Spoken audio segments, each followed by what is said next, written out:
Rolls Royce दुनिया की सबसे लग्जूरियस कार्स बनाती है और दुनिया के सबसे अमीर लोग एक रोल्स रॉयस ओन करने के सपने देखते हैं। लेकिन सरप्राइजिंगली इसी लग्जूरियस रोल्स रॉयस की शुरुआत एक ऐसे लड़के ने की थी जिसका पूरा बचपन गरीबी में चाइल्ड लेबर करते हुए निकला। कहानी की शुरुआत होती है 1863 में। इंग्लैंड के एक छोटे से गांव में जन्म होता है हेनरी रॉयस का। जब रॉयस केवल 4 साल के थे तभी उनके फादर का बिजनेस बर्बाद हो गया और पूरी फैमिली सड़क पे आ गई। लेकिन ये तो केवल प्रॉब्लम्स की शुरुआत थी। इसके बाद महज 9 साल की उम्र में रॉयस ने अपने फादर को हमेशा के लिए खो दिया, जिस कारण उनकी मदर को मेड का काम करना पड़ा और रॉयस न्यूज़पेपर डिलीवरी करने लगे। अब तक रॉयस का फ्यूचर डार्कनेस से भरा हुआ था, लेकिन 14 साल की उम्र में उनकी लाइफ में एक टर्निंग पॉइंट आया। उनकी एक आंट ने हेनरी में पोटेंशियल देखा। वो ग्रेट नॉर्दर्न रेलवे कंपनी में गई और वहां 20 पाउंड पर एनम देके रॉयस को एज एन अप्रेंटिस ज्वाइन करवा दिया। अगले 3 सालों में रॉयस ने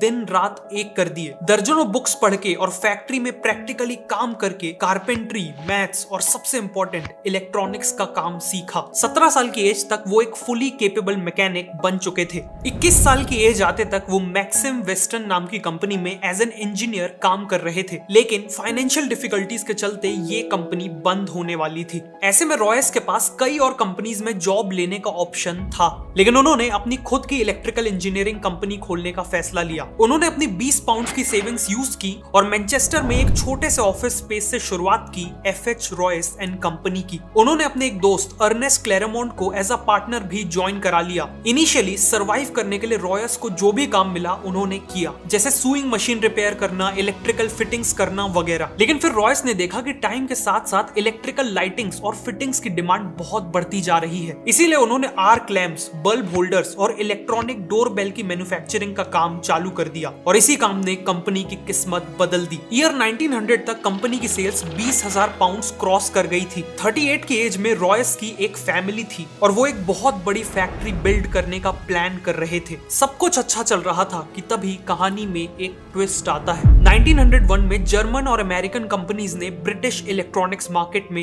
एंट्री ले ली। कंपटीशन एकदम से बढ़ गया और इलेक्ट्रॉनिक्स इक्विपमेंट के प्राइसेस काफी गिर गए। पूरी कोशिश के बाद भी रॉयस का बिजनेस क्रैश करने लगा और इतनी मेहनत से बनाए हुए बिजनेस को फेल होते देख रॉयस की फिजिकल और मेंटल हेल्थ तेजी से खराब होने लगी। जब रॉयस ने डॉक्टर को कंसल्ट किया तो उन्हें एक सिंपल एडवाइस मिली। ठीक होने के लिए रॉयस को फ्रेश एयर में रहने की जरूरत थी। साथ में उन्हें एक कार खरीदने की सलाह दी गई ताकि वो अपनी बॉडी को बिना स्ट्रेन दिए ट्रैवल कर सके। रॉयस ने एक वेकेशन लेके खुद को ठीक किया और फिर डेकोविल नाम की एक फ्रेंच मेड कार भी खरीद ली। ये कार काफी आवाज करती थी, ब्रेक्स इनइफेक्टिव थे और ओवर हीटिंग जैसी प्रॉब्लम्स भी थी। हेनरी जैसे परफेक्शनिस्ट के लिए ये कार बिलो स्टैंडर्ड थी, इसीलिए उन्होंने डिसाइड किया कि वो इस कार में माइनर मॉडिफिकेशंस करेंगे। लेकिन जाने अनजाने उन्होंने कार को पूरी तरह ही रीडिजाइन कर डाला। ये रीडिजाइन कार ओरिजिनल डेकोविल कार से काफी सुपीरियर थी और यहीं से रॉयस को कॉन्फिडेंस आया कि वो अपनी खुद की कार्स बिल्ड कर सकते हैं और इवन कार्स का बिजनेस भी कर सकते हैं। उन्होंने एक छोटी सी टीम असेंबल की और अपनी नई कार को डिजाइन करना चालू कर दिया। सभी पार्ट्स की ड्राइंग्स बन जाने पर उन्हें वर्कशॉप में कास्टिंग के लिए भेज दिया गया। इवेंचुअली रॉयस की 10 हॉर्स पावर और 2 सिलेंडर्स वाली एक कार शेप लेने लगी और ऑलमोस्ट हर एस्पेक्ट जैसे क्वाइटनेस, लाइटनेस, ड्यूरेबिलिटी और रिलायबिलिटी में ये कार हर मौजूदा कार से बेटर थी। 1 अप्रैल 1904 को इसे सबसे पहले रोड टेस्ट किया गया और अपने पहले ही टेस्ट में इसने करीब 50 किलोमीटर का डिस्टेंस तय किया बिना किसी प्रॉब्लम के। रॉयस ने 2 और कार्स बनवाई सेम मॉडल की और इन्हें टेस्ट कर करके इंप्रूव करने लगे। अब उन्होंने वर्ल्ड क्लास कार्स तो बना ली थी, लेकिन वो अकेले ही इन कार्स को पूरी दुनिया तक पहुंचाने के केपेबल नहीं थे और ऐसे में एंट्री होती है कहानी के दूसरे हीरो की, चार्ल्स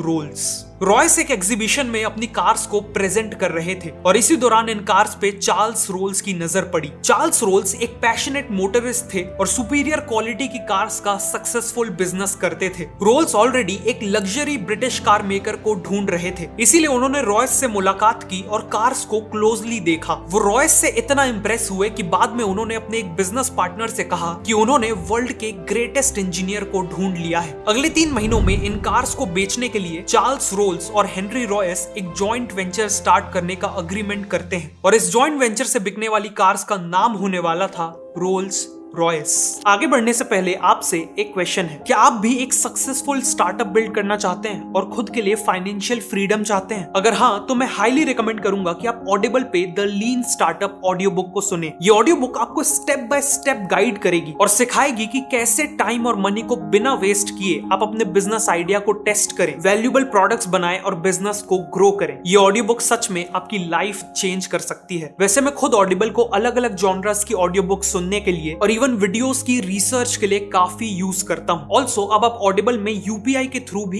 इजिली साइन अप कर सकते हो। क्रेडिट या डेबिट कार्ड की जरूरत नहीं है। तो अभी नीचे डिस्क्रिप्शन या पिन कमेंट में दिए हुए लिंक से ऑडिबल पे साइन अप करिए और 2 महीने का फ्री ट्रायल पाइए। अब कहानी पे वापस आते हैं। मार्च 1906 में रोल्स रॉयस लिमिटेड को ऑफिशियली एस्टैब्लिश किया गया और सबसे पहले 4 रोल्स रॉयस 10, 15, 20 और 30 हॉर्स पावर वाली मॉडल्स को सप्लाई करने का डिसीजन लिया जाता है। रोल्स का मानना था कि किसी भी कार की मार्केटिंग करने का सबसे अच्छा तरीका है उस कार के साथ रेसिंग टूर्नामेंट्स में पार्टिसिपेट करना। इसीलिए रोल्स ने आइल ऑफ मैन टूरिस्ट ट्रॉफी जैसे प्रेस्टिजियस टूर्नामेंट्स में पार्टिसिपेट किया और रोल्स रॉयस की कार्स यूज करके उन रेसेस को जीता भी। साथ ही साथ उन्होंने इन कार्स से कई नए स्पीड रिकॉर्ड्स भी बनाए। इन सब से रोल्स रॉयस ऑलरेडी एक ग्रेट कार कंपनी की तरह एस्टैब्लिश हो चुकी थी, लेकिन अभी उनकी सबसे सक्सेसफुल कार का आना बाकी था। ईयर 1906 के एंड में रॉयस ने 40 और 50 हॉर्स पावर और 6 सिलेंडर्स के साथ एक मॉडल लॉन्च किया। इसकी बॉडी का कलर सिल्वर था और यह चलाने में बेहद स्मूथ और साइलेंट थी, बिल्कुल एक गोस्ट की तरह, और इसीलिए इसका नाम सिल्वर घोस्ट रखा गया। कार को मार्केट करने के लिए रोल्स ने 24,000 किलोमीटर का एक इंड्योरेंस टेस्ट प्लान किया, जिसमें सिल्वर घोस्ट को संडेज को छोड़कर 2.5 महीनों तक दिन और रात के लिए लगातार चलाया गया और 24,000 किलोमीटर का डिस्टेंस कवर किया गया। सिल्वर घोस्ट ने बिना किसी इशू के ये टेस्ट पास भी कर लिया। इसके अलावा रोल्स ने कई डेमोन्स्ट्रेशंस ऑर्गेनाइज किए जिसमें उन्होंने सिल्वर घोस्ट को विस्पर टेस्ट से गुजारा। इस टेस्ट में वो कार के बोनट के ऊपर एक कॉइन को बैलेंस करते हुए उसे बिना गिराए चलाते थे, जिससे प्रूव होता था कि ये कार एक्सट्रीमली स्मूथ है। इन्हीं स्ट्रेटेजी से सिल्वर घोस्ट चारों तरफ best car in the world की तरह पॉपुलर हो गई और ये उस समय के किंग्स, क्वींस और इंडस्ट्री लीडर्स की फर्स्ट चॉइस बन गई। रोल्स और रॉयस की पार्टनरशिप का डिसीजन एक मास्टर स्ट्रोक साबित हुआ था। उन्हें हर तरफ से सक्सेस मिल रही थी कि तभी एक भयानक हादसा हो गया। कार्स के साथ साथ चार्ल्स रोल्स एविएशन के लिए भी काफी पैशनेट थे। 12 जुलाई 1910 को वो राइट फ्लायर नाम का प्लेन उड़ा रहे थे। फ्लाइट के दौरान एयरक्राफ्ट का टेल सेक्शन टूट गया और प्लेन 100 फीट की ऊंचाई से क्रैश कर गया। इस हादसे में 32 साल के चार्ल्स रोल्स ने अपनी जान गंवा दी। अनफॉर्चुनेटली एयरप्लेन एक्सीडेंट्स में जान गंवाने वाले वो ब्रिटेन के पहले इंसान बने। इस हादसे ने रॉयस को डीपली इंपैक्ट कर दिया था। वो इस लॉस से उभरने की कोशिश कर ही रहे थे कि 1911 में उन्हें एक और झटका मिला। उनकी हेल्थ तेजी से खराब होने लगी और डॉक्टर्स ने बताया कि उन्हें बॉल कैंसर है। उनका एक मेजर ऑपरेशन हुआ, लेकिन इसके बाद भी डॉक्टर्स ने कहा कि वो केवल 3 महीने ही जी पाएंगे। इस हालत में भी रॉयस बेड से ही सिल्वर घोस्ट के डिजाइन और इंजीनियरिंग को इंप्रूव करते रहे और फिर एक मिरेकल हुआ। देखते ही देखते 3 महीने बीत गए और रॉयस ने 100% रिकवरी अचीव कर ली। वापस आने के बाद रॉयस ने सिल्वर घोस्ट में मेजर इंप्रूवमेंट्स किए। ग्राउंड क्लियरेंस बढ़ाया गया, सस्पेंशन को इंप्रूव किया गया और शैसीज को भी स्ट्रॉन्ग बनाया गया। इसी दौरान रोल्स रॉयस ने देखा कि कार्स के बोनेट पे पर्सनलाइज मैस्कॉट्स लगाने का एक ट्रेंड चला है, लेकिन कंपनी चिंता में थी कि लोग इनएप्रोप्रिएट मैस्कॉट्स लगा रहे हैं जिससे रोल्स रॉयस की इमेज नेगेटिवली इंपैक्ट हो सकती है। इसीलिए उन्होंने खुद का मैस्कॉट डिजाइन करवाया। इनके मैस्कॉट में एलेनोर थॉर्टन नाम की ब्रिटिश एक्ट्रेस और मॉडल को यूज किया गया है। ये स्कल्पचर एक वुमेन को आगे की ओर लीन करता दिखाता है। उनके हाथ पीछे की ओर स्ट्रेच्ड हैं और उनके ऊपर तेज हवा पड़ रही है। ये मैस्कॉट एक सेंस ऑफ ग्रेस, फ्रीडम और स्पीड को सिंबलाइज करता है। इसका नाम है स्पिरिट ऑफ एक्सटेसी। एक्सटेसी का मतलब है ओवरवेलमिंग हैप्पीनेस। इन सभी इंप्रूवमेंट्स के चलते रोल्स रॉयस की सेल्स और प्रॉफिट्स एक्सपोनेंशियली ग्रो कर रहे थे। 1913 तक उनका प्रॉफिट 90,000 पाउंड से भी ज्यादा हो चुका था और ब्रांचेस को इंटरनेशनली एक्सपैंड करने के भी प्लान्स थे। लेकिन फिर से कुछ ऐसा हुआ जिसने रोल्स रॉयस को ऑलमोस्ट बर्बाद कर दिया। वर्ल्ड वॉर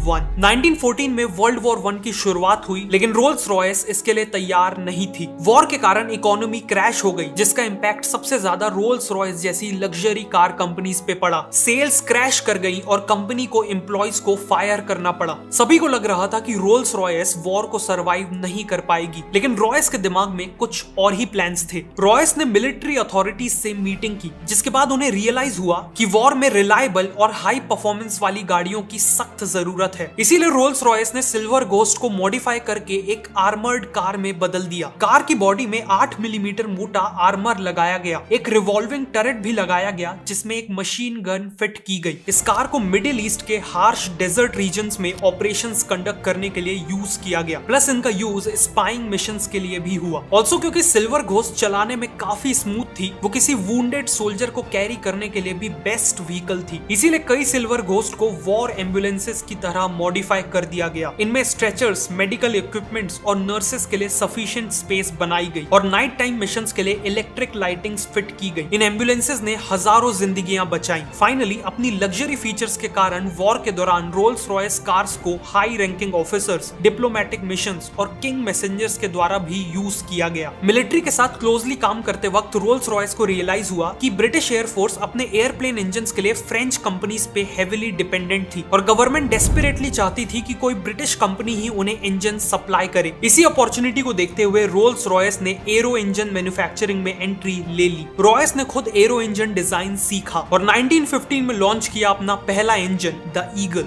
ये इंजन कंपटीशन के मुकाबले ज्यादा रिलायबल, लाइट और फ्यूल एफिशिएंट था। इसीलिए ब्रिटिश एयरफोर्स ने साल के एंड तक 500 ईगल इंजन्स का ऑर्डर दे दिया। लेकिन रॉयस यहाँ नहीं रुके। उन्होंने 1915 एंड में लाइट एयरक्राफ्ट के लिए हॉक इंजन बनाया। 1916 में ईगल का स्मॉलर वर्जन फैल्कन इंजन बनाया और 1918 में लार्ज और लॉन्ग रेंज एयरक्राफ्ट के लिए कॉन्डोर इंजन बनाया। इन इंजन्स के कारण ब्रिटेन को aerial combat, spying missions, anti submarine operations और बॉम्बिंग मिशंस, इन सभी में एक मेजर एडवांटेज मिला और यही उनकी जीत का एक इंपॉर्टेंट कारण बना। रोल्स रॉयस का एरो इंजन मैन्युफैक्चरिंग में एंट्री लेना एक ब्रिलियंट स्टेप साबित हुआ और आज भी हजारों कमर्शियल एयरक्राफ्ट्स और मिलिट्री एयरक्राफ्ट्स में रोल्स रॉयस के ही इंजन्स यूज किए जाते हैं। 1918 में वर्ल्ड वॉर 1 खत्म हो गई और अगले 15 साल रॉयस ने कार्स और एरो इंजन दोनों पे फोकस किया। उन्होंने एक स्मॉलर और चीपर कार लॉन्च की जिसका नाम था 20। अनफॉर्चुनेटली 20 की सेल्स ज्यादा इंप्रेसिव नहीं थी। 1925 तक लग्जरी कार मार्केट में बेंटली,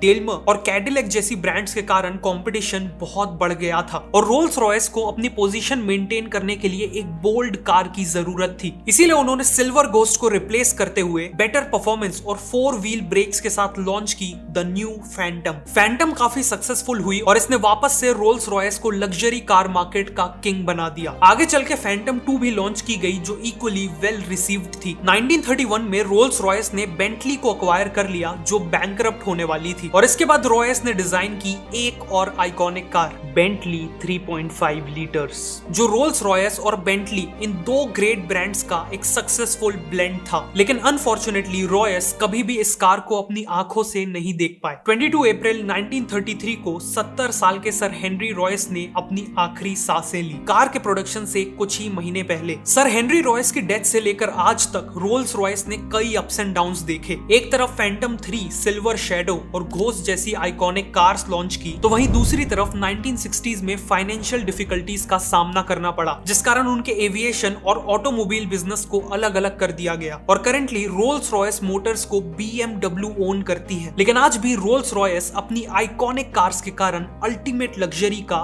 ग्रेटेस्ट सिंबल है। एक रोल्स रॉयस को ओन करना एक ऐसी मास्टरपीस को ओन करने जैसा है जो रॉयस के परफेक्शन और रोल्स के करिश्मा को सिंबलाइज करती है। डोंट फॉरगेट कि अपना खुद का स्टार्टअप स्टार्ट करना है तो ऑडिबल पे the lean startup audio book को जरूर सुनना और ऑडिबल के 2 महीने के फ्री ट्रायल के लिए नीचे डिस्क्रिप्शन या पिन कमेंट में दिए हुए लिंक को यूज करना।